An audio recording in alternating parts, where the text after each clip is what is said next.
you know, you could have these great artists and sometimes they may never be heard. Yeah. Hey, you know what, man? There's a story in the Bible very early on in the book of Genesis.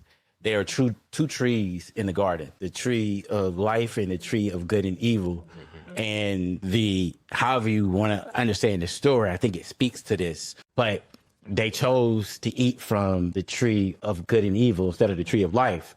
Sometimes we are driven towards the evil concepts in a way that takes us from our real, true journey. Just enticement. Enticement.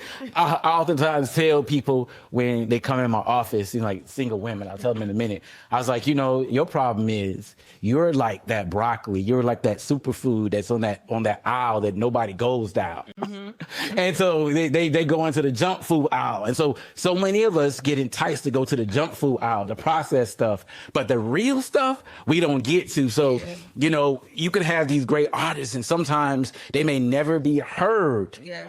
Because they actually spread life. And I'm not saying they actually spread life. Right. But the stuff that spreads death and destruction, pain, sorrow, hurt, man, that's everywhere. Yeah. And I think that's been the story from the very beginning.